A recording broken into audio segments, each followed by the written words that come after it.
아가씨, 그 옷 참 잘 어울리네요.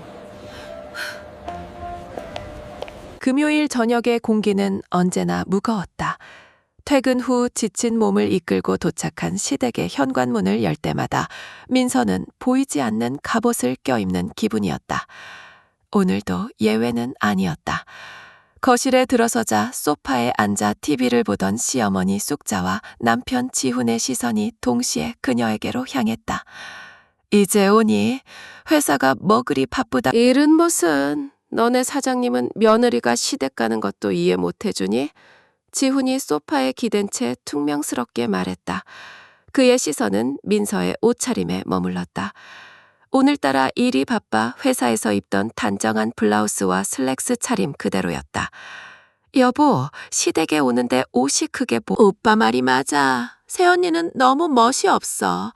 우리 엄마 친구분들 며느리들은 주말마다 싹싹하게 와서 애교도 부리고 그런다는데.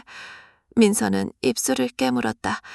화사한 옷을 입고 오지 않은 것이, 싹싹하게 굴지 않은 것이 죄가 되는 공간. 이것이 바로 그녀의 시댁이었다. 그녀가 할 수 있는 대답은 정해져 있었다. 가면 같은 미소를 얼굴에 붙인 채 민서는 곧장 부엌으로 향했다.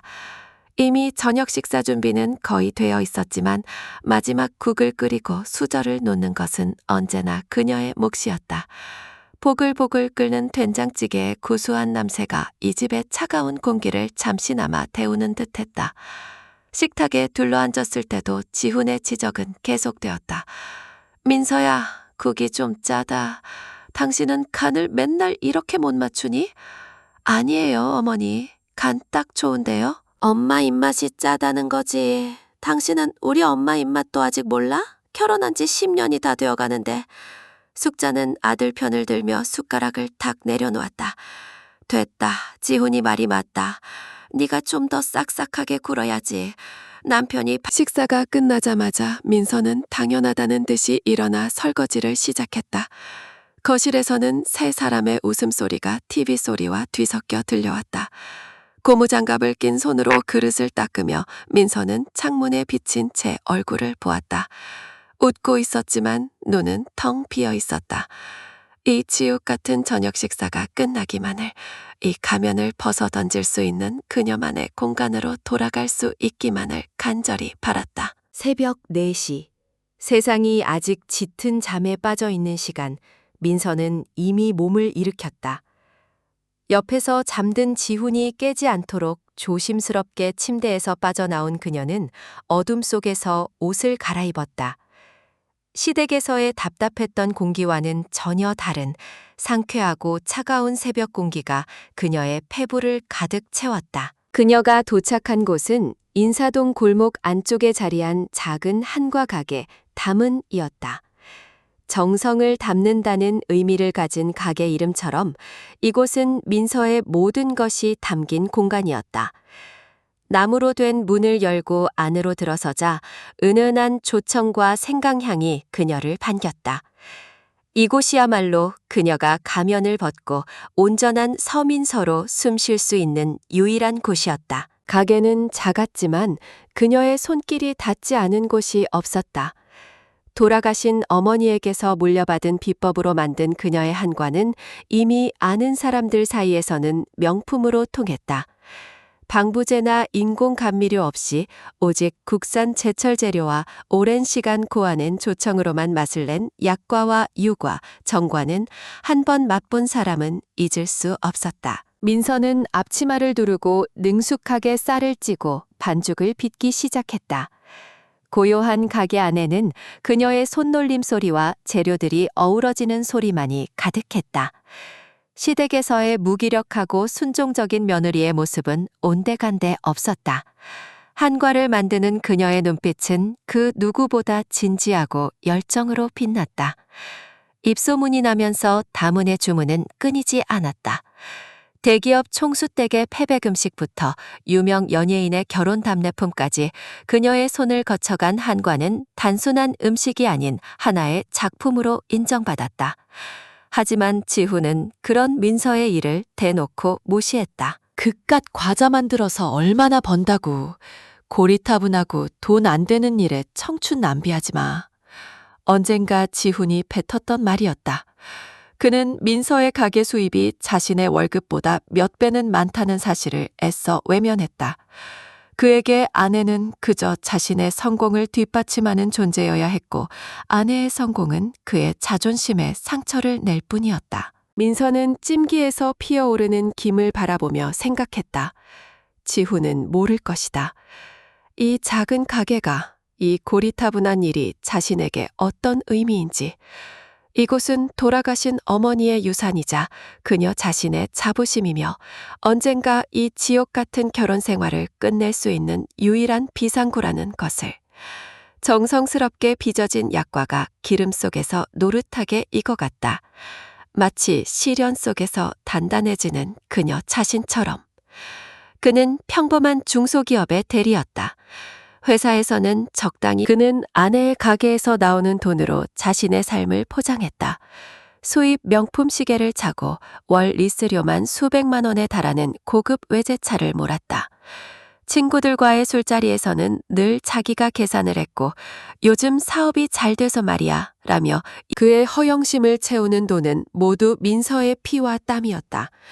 민서는 새벽부터 밤늦게까지 가게에 매달려 일했지만 그녀의 손에 쥐어지는 돈은 많지 않았다. 가게의 수입 대부분은 지훈의 손에 가정 공동생활비라는 명목으로 넘어갔기 때문이었다. 어느 날 저녁 지훈은 서류 가방에서 그럴싸한 사업계획서 하나를 꺼내 민서 앞에 내밀었다. 민서야, 나 아는 선배랑 사업 하나 시작하려고. IT 쪽인데 전망이 아주 밝아. 초기 투자금이 좀 필요한데 당신이 좀 도와줘야겠어. 민서는 계획서를 찬찬히 훑어보았다. 허술하기 짝이 없는 내용이었다. 그녀는 불안한 눈빛으로 지훈을 바라봤다. 여보, 이건 좀 가게 운영자금도 빠듯한데 이렇게 큰 돈을 갑자기 어디서? 지훈의 표정이 순간 굳어졌다.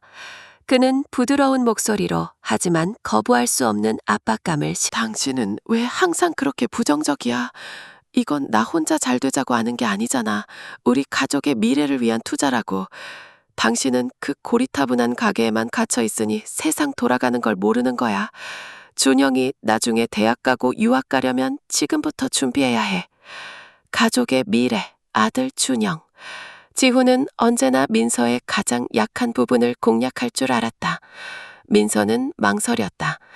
그의 말이 거짓이라는 것을 머리로는 알았지만 아들의 미래가 걸려 있다는 말에 마음이 흔들렸다. 조금만 시간을 줘요. 생각해 볼게요. 생각할 게 뭐가 있어. 날 못 믿는 거야? 우리가 남이야? 지훈은 언성을 높였다. 그의 압박에 민서는 결국 고개를 끄덕일 수밖에 없었다. 며칠 후 민서는 가게의 정기예금을 해지해 지훈에게 거액을 건넸다. 돈을 받아든 지훈은 역시 내 마누라밖에 없다며 그녀의 어깨를 두드렸지만 그의 눈에는 고마움 대신 탐욕이 번뜩이고 있었다. 민서는 그 눈빛을 보지 못한 척 고개를 숙였다.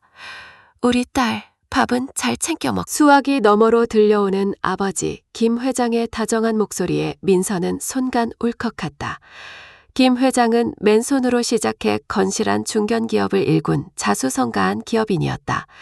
그는 하나뿐인 딸 민서가 자신의 볼을 등에 업고 사는 것보다 스스로의 힘으로 인생을 개척하기를 바랐다. 그래서 민서가 가업을 잊지 않고 어머니의 한과 민서는 애써 밝은 목소리를 냈다. 시댁에서 받은 서름이나 남편과의 갈등에 대해서는 단 한마디도 꺼내지 않았다. 아버지가 걱정하실 것을 알기 때문이었다. 하지만 수십 년간 수많은 사람을 상대해온 김 회장의 귀는 속일 수 없었다. 그는 딸의 목소리에 배어있는 아주 미세한 피로와 슬픔의 기색을 놓치지 않았다. 그래, 힘들면 언제든 아빠한테 전화하거라. 전화를 끊고 나서도 김 회장은 한참 동안 창밖을 바라보았다. 그는 사위 지훈을 처음부터 마음에 들어하지 않았다. 번지르르한 말솜씨와는 달리 눈빛에 진중함이 없었다. 하지만 민서가 선택한 사람이었기에 반대하지 않았다. 딸이 스스로 시련을 겪고 또 그것을 이겨내며 성장하기를 바랐다. 새는 스스로 알을 깨고 나와야 하늘을 날 수 있는 법이었다. 그는 지금 딸이 그 알을 깨기 위해 안에서 힘겹게 분투하고 있음을 직감했다. 민서는 아버지와의 통화로 잠시나마 위안을 얻었다. 하지만 다시 현실로 돌아왔을 때 그녀의 어깨를 짓누르는 삶의 무게는 조금도 가벼워지지 않았다. 그녀는 혼자였다. 이 싸움은 오롯이 그녀 혼자서 감당해야 했다. 시어머니 숙자의 생신이 다가왔다. 민서는 며칠 밤낮으로 정성을 다해 최고급 한과 선물 세트를 준비했다. 생신 당일 온 가족이 모인 저녁 식사 자리에서 민서는 조심스럽게 준비한 선물을 내밀었다. 어머니, 생신 축하드려요. 약소하지만 제가 직접 만들었어요. 숙자는 화려한 포장지를 흘깃 보더니 심드렁한 표정으로 내용물을 확인했다. 그리고는 한과 세트를 거실 구석 테이블 위로 툭 밀쳐놓았다. 고맙다. 근데 난 이런 거보다 현금이 최고더라. 그게 제일 실용적이야. 거실에 싸늘한 침묵이 흘렀다. 민서의 얼굴이 굳어지 그는 마치 아내 편을 드는 척했지만 이내 민서를 향해 날카로운 말을 쏘아붙였다. 당신도 참 답답하다. 우리 엄마 스타일도 아직 몰라? 엄마가 단 거 안 좋아하시는 거 뻔히 알면서 왜 맨날 이런 걸 만들어 와? 센스 좀 챙겨. 그 순간 민서는 며칠간의 노고와 기대가 산산조각 나는 것을 느꼈다. 단 것을 안 좋아하신다는 건 핑계였다. 작년 생신 때 현금 봉투를 드렸을 때는 성의가 없다고 타박하지 않았던가. 식사가 끝나고 모두가 과일을 먹으며 담소를 나누는 동안 구석에 놓인 한과 세트는 누구의 관심도 받지 못했다. 민서는 그 모습이 마치 자기 자신 같다고 생각했다. 아무리 노력하고 정성을 쏟아도 결국에는 무시당하고 구석으로 밀려나는 존재. 그녀는 조용히 일어나 부엌으로 향했다. 또다시 설거지를 하기 위해서였다. 차가운 물이 그녀의 손등 위로 흘러내렸다. 며칠 뒤 민서는 지훈의 양복을 세탁소에 맡기기 위해 주머니를 확인하다가 낯선 영수증 하나를 발견했다. 고급 골프 리조트에서 결제된 거액의 카드 명세서였다. 결제일은 지훈이 사업 투자금이라며 돈을 가져간 바로 다음 날이었다. 민서의 심장이 쿵 내려앉았다. 그녀는 떨리는 손으로 스마트폰을 들어 지훈의 SNS를 확인했다. 비공개 계정이었지만 그의 친구 중 한 명의 계정은 전체 공개였다. 그리고 그곳에는 며칠 전 날짜로 여러 장의 사진이 올라와 있었다. 오랜만에 친구들과 라운딩, 강희선 님이 크게 쏘심. 사진 속에서 지훈은 값비싼 골프웨어를 입고 동창으로 보이는 남자들과 어깨동무를 한 채 환하게 웃고 있었다. 강 이사는 친구들이 지훈을 부르는 별명인 듯했다. 그는 민서의 피땀 어린 돈으로 친구들 앞에서 성공한 사업가 코스프레를 하고 있었던 것이다. 배신감에 피가 거꾸로 솟는 것 같았다. 가족의 미래를 위한 투자라던 그의 말이, 아들 준영의 교육비를 걱정하던 그의 얼굴이 위선적인 가면이었음을 깨닫는 순간 민서는 숨이 막혔다. 그녀는 분노로 떨리는 손을 애써 진정시키며 카드 명세서와 SNS 사진들을 조용히 사진으로 찍었다. 이것은 단순한 기록이 아니었다. 10년간의 기만과 무시에 맞서기 위한 그녀의 첫 번째 증거 수집이었다. 그녀는 더 이상 순진하게 당하고만 있지는 않을 터였다. 사진을 저장한 민서는 아무 일 없었다는 듯이 지훈의 양목을 학교를 다녀온 아들 준영이 현관에 들어서자마자 민서의 품에 안겨 울음을 터뜨렸다. 8살 아들의 작은 어깨가 가늘게 떨리고 있었다. 준영아, 왜 그래? 무슨 일 있었어? 친구랑 싸웠니? 민서는 아들의 등을 토닥이며 놀라 물었다. 준영은 한참을 훌쩍이다가 고개를 저었다. 아니, 어제 아빠가 엄마한테 소리 지르는 거 나 자는 척하고 다 들었어. 아이의 말에 민서의 심장이 철렁했다. 어젯밤 지훈은 또다시 돈 문제로 그녀에게 고함을 쳤었다. 당신은 왜 그렇게 돈 쓰는데 벌벌 떨어? 내가 밖에서 무시당하고 다녀야 속이 시원해? 방문을 닫고 나는 대화라고 생각했는데 아이가 듣고 있었던 것이다. 아빠가 엄마 미워하는 것 같아서 무서웠어. 민서는 아들을 끌어안은 팔에 힘을 주었다. 아이에게 이런 상처를 주었다는 사실에 가슴이 미어지는 것 같았다. 그녀는 자신 때문에 상처받는 것은 견딜 수 있었지만 아들이 아니야 준영아, 아빠가 엄마를 미워하는 게 아니야. 그냥 어른들끼리 이야기가 좀 길어졌던 것뿐이야. 걱정 마. 민서는 애써 웃으며 아들을 안심시켰다.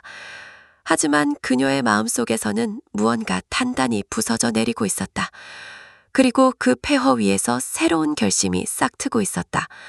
더 이상 이렇게 살 수는 없다. 나를 위해서가 아니라 내 아들 준영이를 위해서라도. 그날 밤 민서는 잠든 아들의 얼굴을 한참 동안 쓸어보았다.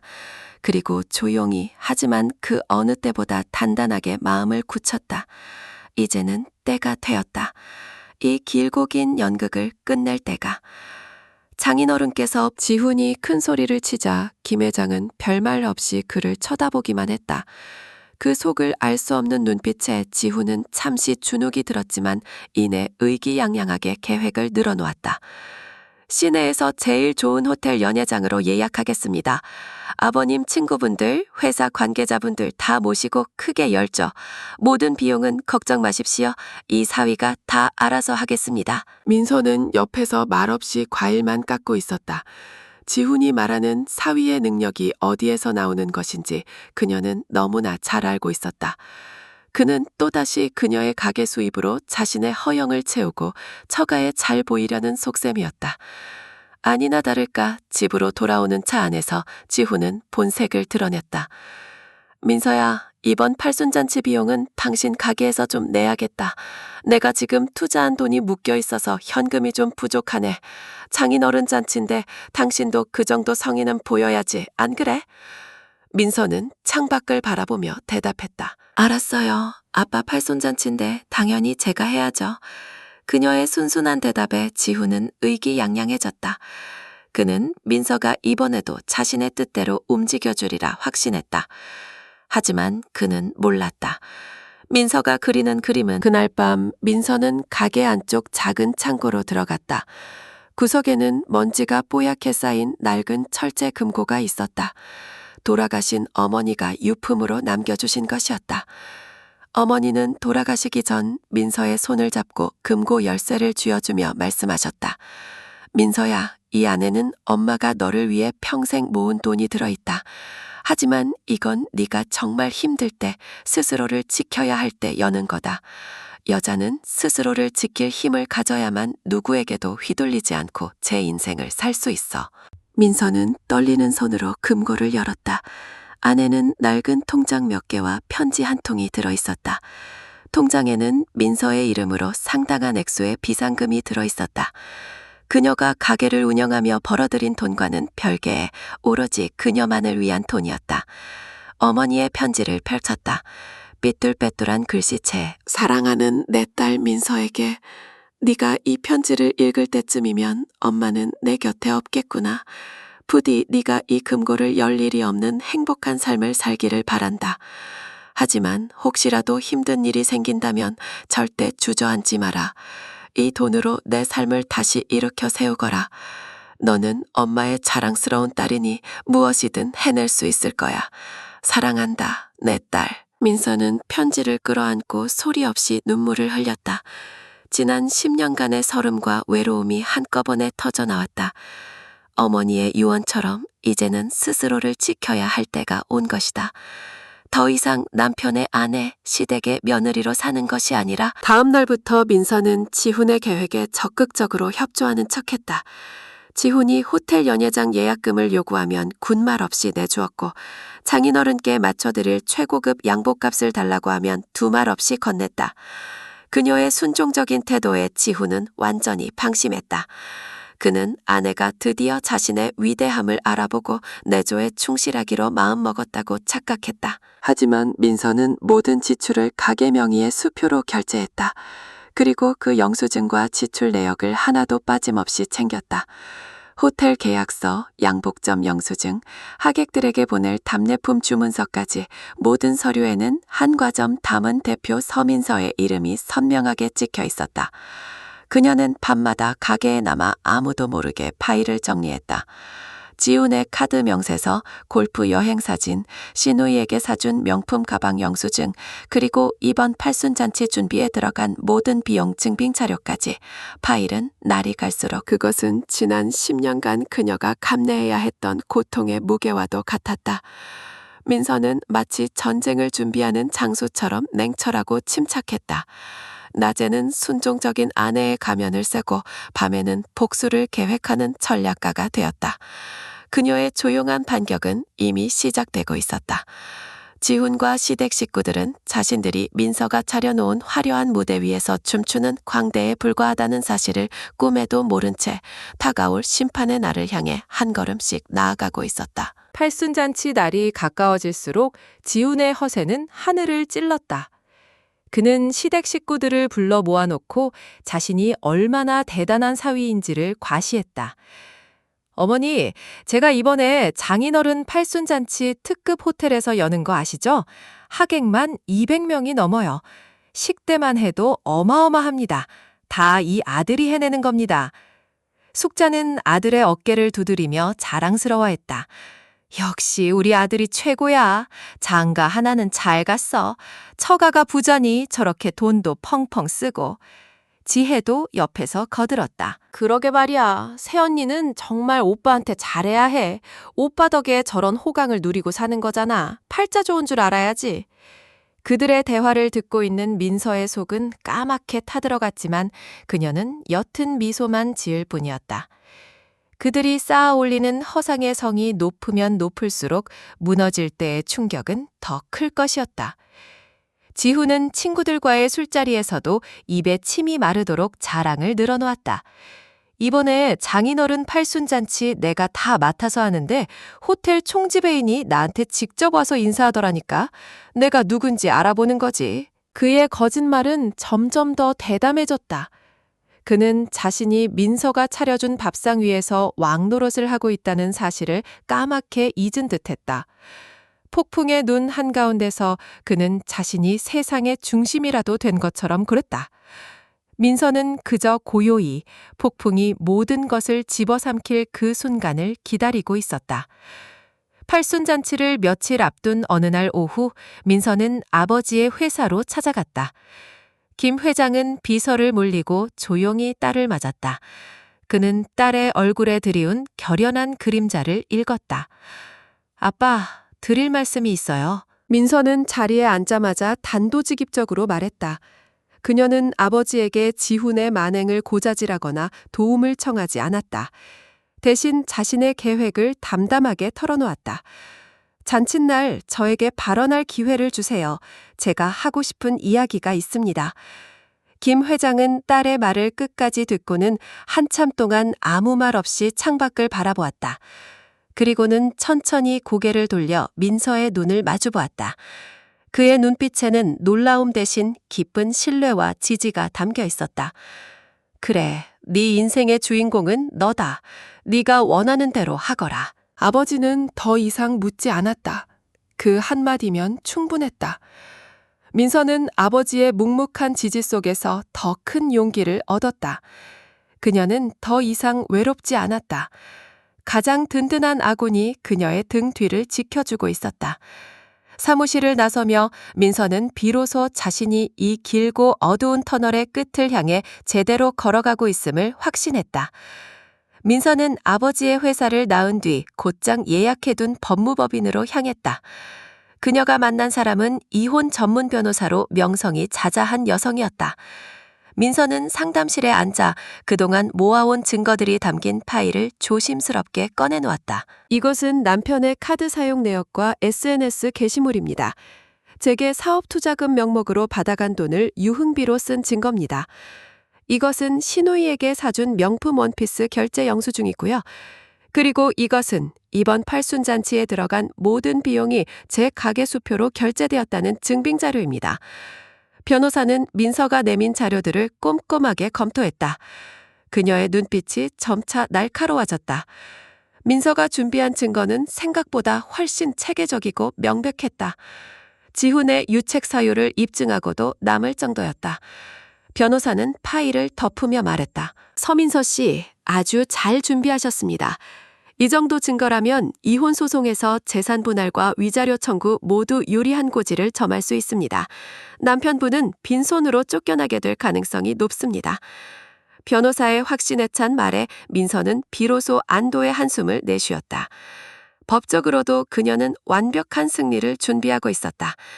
이제 남은 것은 그들에게 가장 고통스럽고 치욕적인 방식으로 진실을 폭로하는 일뿐이었다. 상담실을 나서는 민서의 발걸음은 그 어느 때보다 가볍고 단호했다. 새언 팔순잔치를 이틀 앞둔 날 신우이 지혜에게서 전화가 왔다.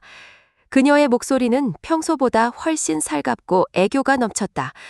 새언니, 저 잔치 때 입을 옷이 마땅치 않네요. 오빠가 이렇게 크게 잔치였는데 동생인 제가 너무 초라하게 가면 안 되잖아요. 새언니, 가게 돈 잘 번다면서요? 전화기 너머로 지혜의 환호성이 들렸다. 민서는 전화를 끊고 곧장 퀵서비스로 자신의 카드를 신우이에게 보냈다. 그리고 몇 시간 뒤 카드사 앱에서 수백만 원이 결제되었다는 알림이 떴다. 민서는 그 내역을 캡처해서 증거 파일에 조용히 추가했다. 마음껏 즐기세요, 아가씨. 그 화려한 옷이 당신의 마지막 사치가 될 테니까요. 민서는 차가운 미소를 지으며 컴퓨터 화면을 바라보았다. 팔순잔치 전날 밤 집안의 공기는 극명하게 달랐다. 지훈은 잔치 생각에 한껏 들떠 있었다. 그는 최고급 양복을 옷장에 걸어놓고 몇 번이고 거울 앞에서 맵시를 확인했다. 민서야, 내일 장인어른 앞에서 사위 노릇 제대로 하겠지? 다들 나만 쳐다볼 거야. 그는 민서를 돌아보며 의기양양하게 말했다. 민서는 말없이 고개를 끄덕여 주었다. 그녀의 눈에는 아무런 감정도 담겨 있지 않았다. 가쁜 시간 민서는 다문의 주방에서 밤을 새우고 있었다. 그녀는 하객들에게 나눠줄 답례품으로 최고급 한과 세트 200개를 직접 포장하고 있었다. 하나하나 정성스럽게 보자기에 싸고 감사 메시지가 담긴 태그를 다는 작업은 고되고 힘들었다.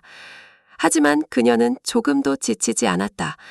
이 한과는 그녀의 마지막 인사이자 새로운 시작을 알리는 신호탄이 될 터했다. 두 사람은 한 침대에 누워 있었지만 전혀 다른 꿈을 꾸고 있었다. 지훈은 자신의 허영과 성공이 정점에 달하는 영광의 순간을 그리고 있었고, 민서는 길고 길었던 10년의 굴종을 끝내고 진실을 심판대에 올릴 운명의 날을 그리고 있었다.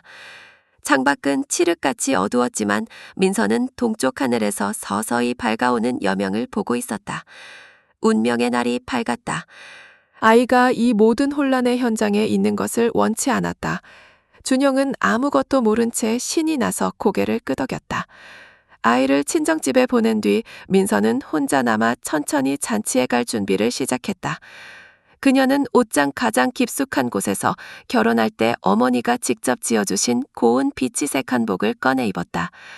지난 10년간 단 한 번도 입지 않았던 옷이었다. 화장대 앞에 앉아 정성스럽게 화장을 했다. 초라하고 지쳐있던 며느리의 얼굴은 지워지고 자신감 넘치고 당당한 다문의 대표 서민서의 얼굴이 거울 속에 나타났다. 10년 전 순종과 희생만이 미덕이라 믿었던 어리고 순진한 신부의 모습은 온데간데 없었다. 거울 속의 여성은 자신의 삶을 되찾기 위해 전쟁에 나서는 여전사와도 같았다. 모든 준비를 마친 민서는 마지막으로 증거가 담긴 USB를 작은 한복 손가방에 챙겨 넣었다. 그리고 심호흡을 한 번 한 뒤 현관문을 나섰다. 이제 주사위는 던져졌다. 특급 포털의 그랜드 볼룸은 지훈의 허영심을 그대로 반영하듯 화려하기 그지없었다. 거대한 크리스털 샹들리에가 눈부신 빛을 쏟아냈고 우아한 생화장식이 연회장을 가득 채우고 있었다. 입구에서 손님을 맞는 지훈의 어깨는 하늘을 찌를 듯했다. 그는 마치 자진이 잔치의 주인공인 양 하객들 한 명 한 명과 악수를 나누며 인사를 건넸다. 아이고, 박 사장님, 바쁘신데 와주셔서 감사합니다. 제가 장인어른께 잘 말씀드리겠습니다. 시어머니 숙자와 시누이 지혜 역시 한껏 치장한 모습으로 지훈의 옆을 지켰다. 지혜는 민서의 카드로 산 명품 원피스를 입고 의기양양하게 서 있었다. 그들은 손님들에게 입이 닳도록 아들과 오빠 자랑을 늘어놓았다. 우리 아들이 얼마나 효자인지 몰라요. 이번 잔치 자기 돈으로 전부 다 하는 거라니까요. 우리 오빠가 능력이 좋잖아요. 새언니는 정말 시집 잘 온 거죠. 민서는 조금 떨어진 곳에서 그 광경을 말없이 지켜보고 있었다. 그들의 모습이 마치 한 편의 저질 코미디 연극처럼 보였다. 하객들이 건네는 축하 인사와 칭찬의 말들은 모두 거짓된 허상 위에 세워진 것이었다. 민서는 곧 그 모든 것이 무너져 내릴 것임을 알고 있었다. 그녀는 조용히 자신의 차례를 기다렸다. 잔치의 주인공인 김 회장은 의외로 담담하고 조용했다. 그는 수많은 하객들의 축하 인사를 받으면서도 시선은 늘 딸 민서에게 향해 있었다. 그는 사위 지훈이 벌이는 이 허세 가득한 연극의 본질을 이미 꿰뚫어 보고 있었다. 하지만 그는 아무 말도 하지 않았다. 그는 딸이 스스로 이 상황을 정리하기를 바랐고 오늘이 바로 그날임을 알고 있었다. 민서가 자신을 향해 잠시 시선을 돌렸을 때 김 회장은 딸을 향해 희미하게 미소 지으며 고개를 끄덕여 주었다. 그 무언의 격려에 민서는 다시 한번 마음을 다잡았다. 연 회장 안은 축제 분위기로 무르익어갔다. 사람들은 웃고 떠들며 이 화려한 잔치를 즐기고 있었다. 그 누구도 이 평화로운 분위기 아래 거대한 폭풍이 몰아치고 있다는 사실을 알지 못했다. 모든 것은 폭풍 전의 고요, 그 자체였다.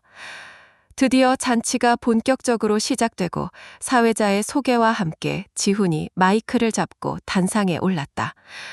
그는 감격에 젖은 표던으로 중류에 온 연설문을 읽어내려가기 시작했다. 존경하는 장인어른, 그리고 이 자리에 함께해 주신 내외 귀빈 여러분, 부족한 사위 이지훈입니다. 그는 목이 맨 듯 잠시 말을 멈추는 연기까지 선보였다. 제가 사업을 시작하고 자리를 잡기까지 묵묵히 저를 믿고 응원해 주신 장인어른이 계셨기에 지금의 제가 있습니다. 제가 조금이나마 성공해서 이렇게 장인어른께 효도할 수 있는 자리를 마련하게 되어 정말 기쁘고 영광스럽습니다. 앞으로도 장인어른과 아내에게 부끄럽지 않은 사위이자 남편이 되도록 최선을 다하겠습니다. 감사합니다. 지훈의 감동적인 연설에 하객들은 뜨거운 박수를 보냈다. 시어머니 숙자는 손수건으로 눈가를 훔치는 척하며 아들을 자랑스럽게 바라보았다. 지훈은 쏟아지는 박수갈채를 만끽하며 의기양양하게 단상에서 내려왔다. 그는 자신의 인생 최고의 순간이라고 생각했다. 하지만 그것이 마지막 영광의 순간이 될 줄은 꿈에도 몰랐다. 지훈이 자리로 돌아오자 사회자가 분위기를 이어갔다.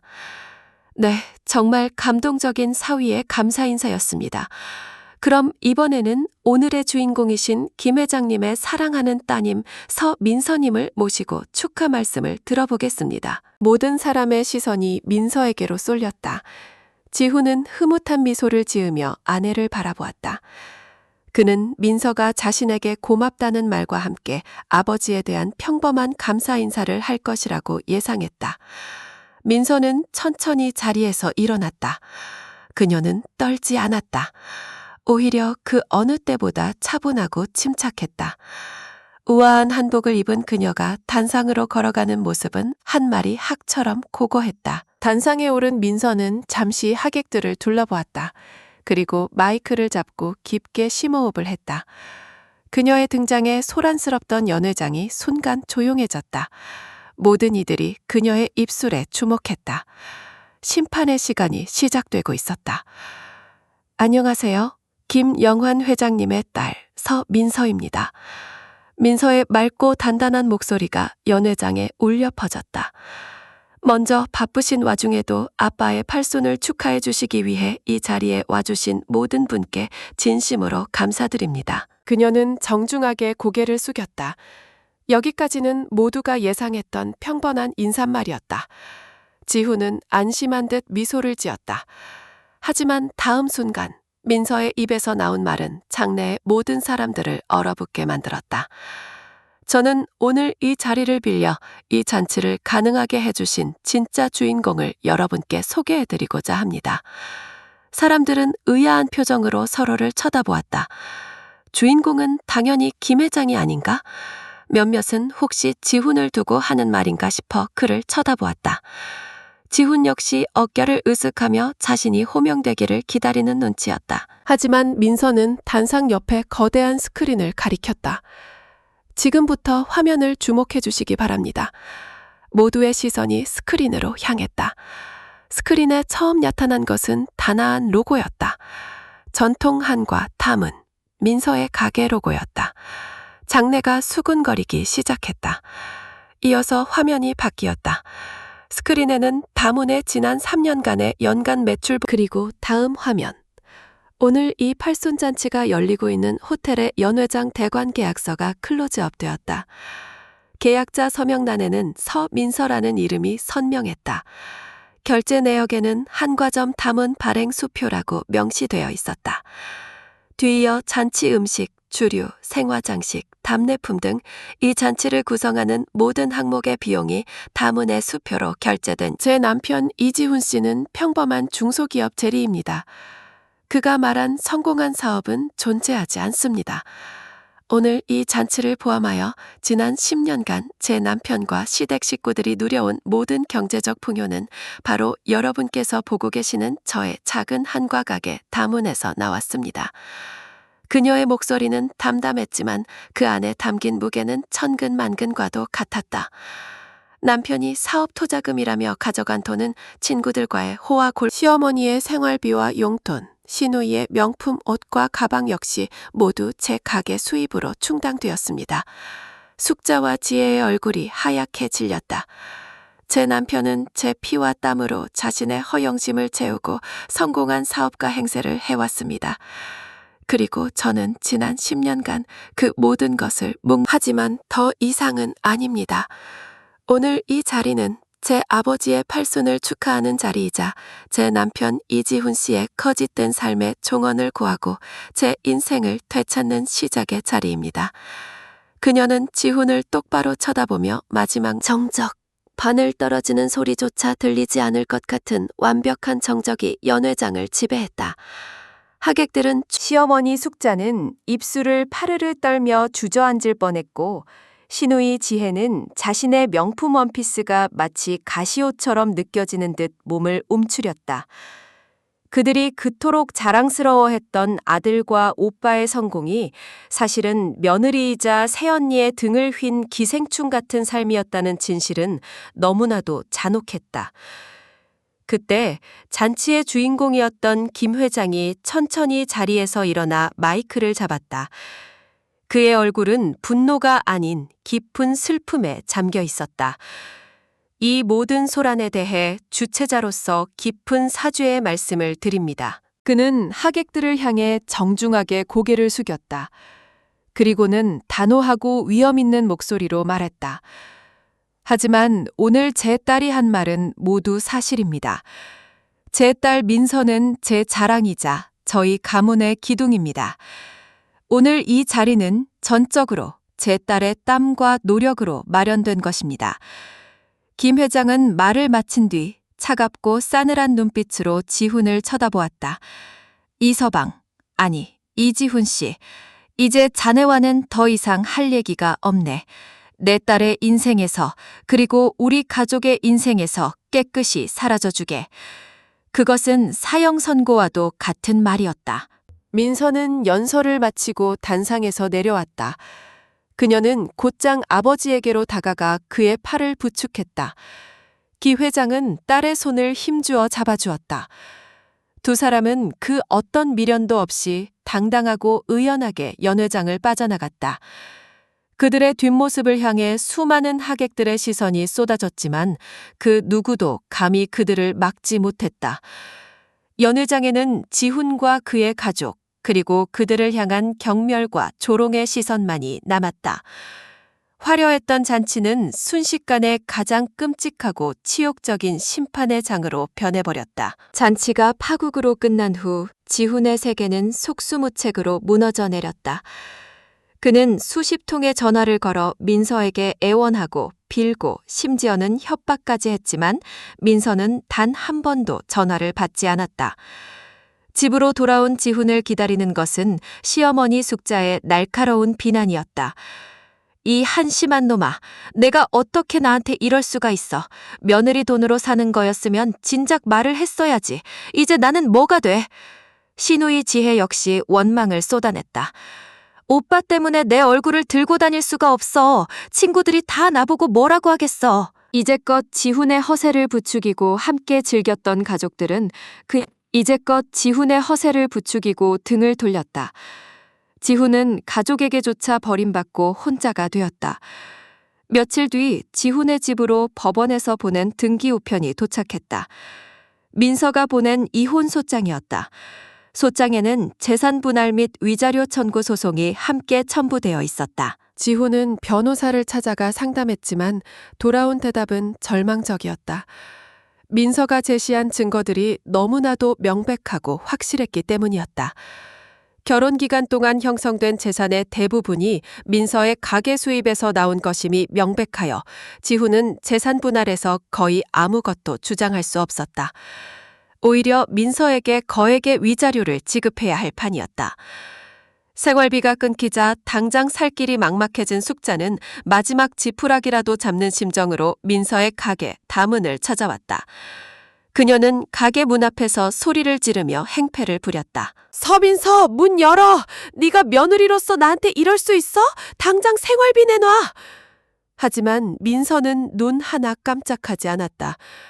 그녀는 조용히 경비원을 불렀다. 건장한 경비원에게 양팔이 붙들려 쫓겨나며 숙자는 절규했다.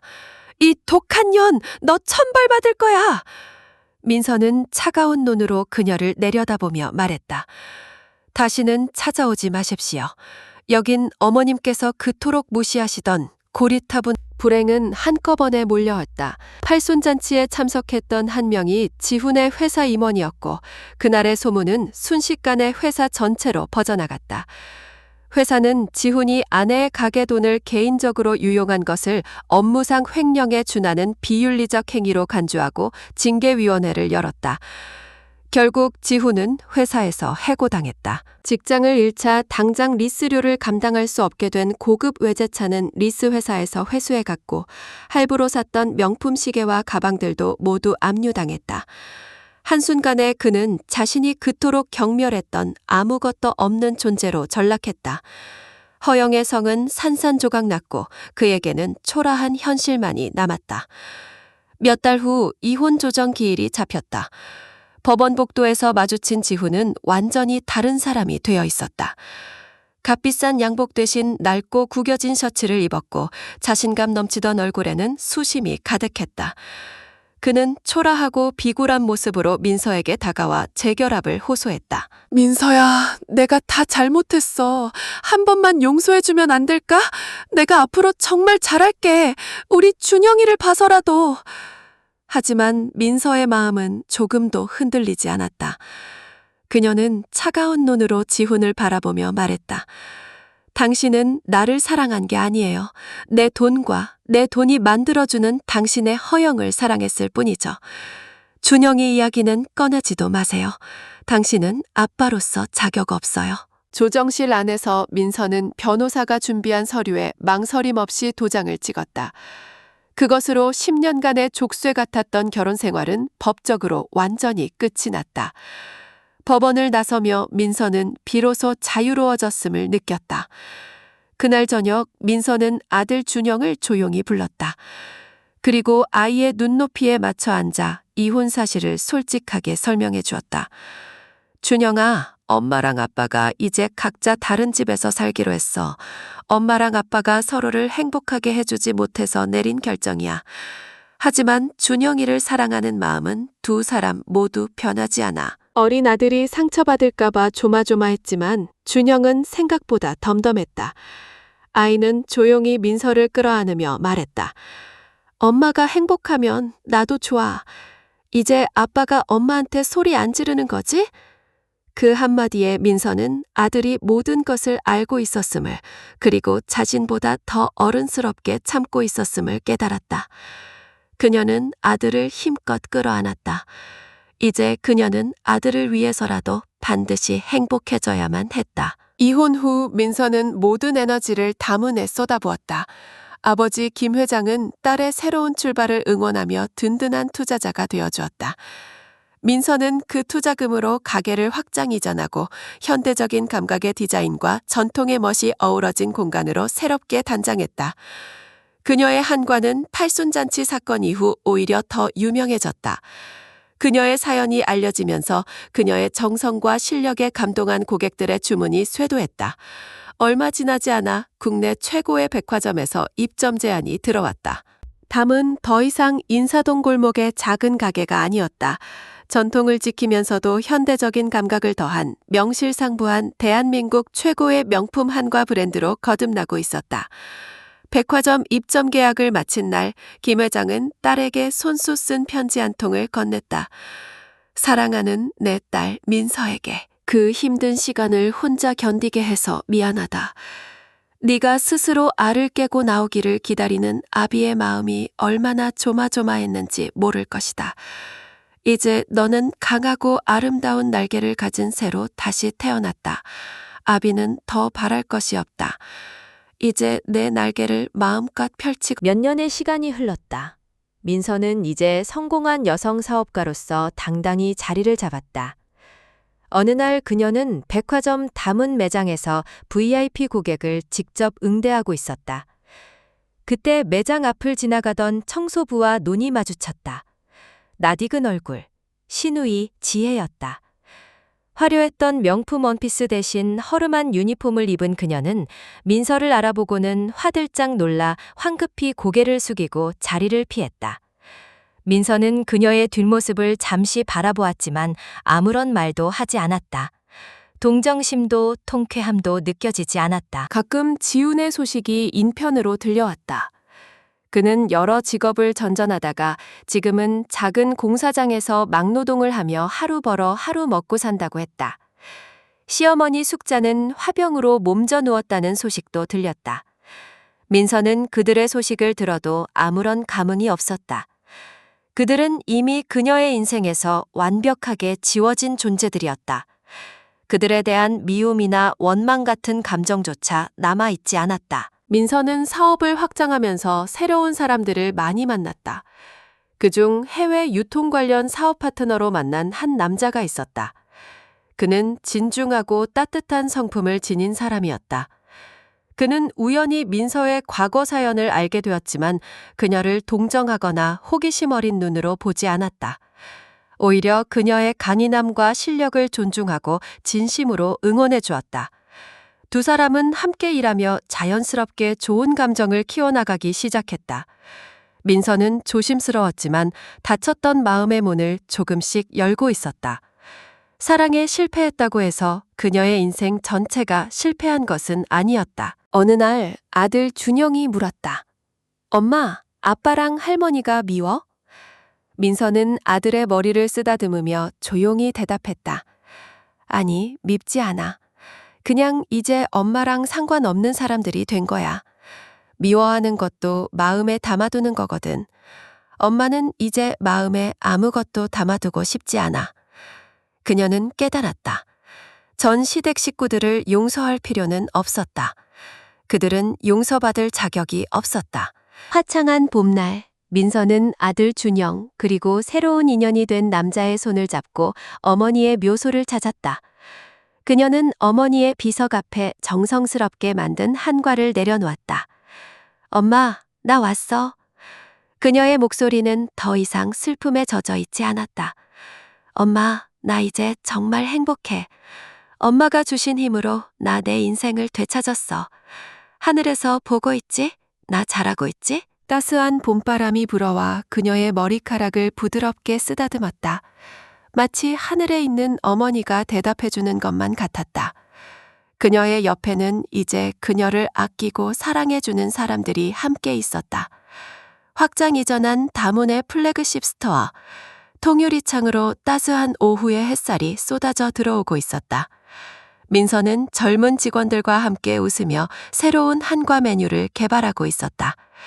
그녀의 손은 여전히 바쁘게 움직였지만 그 움직임에는 과거의 고단함 대신 즐거움과 열정이 넘쳤다. 한 직원이 물었다. 대표님, 저희 브랜드의 철학은 민서는 창밖의 햇살을 바라보며 미소 지었다.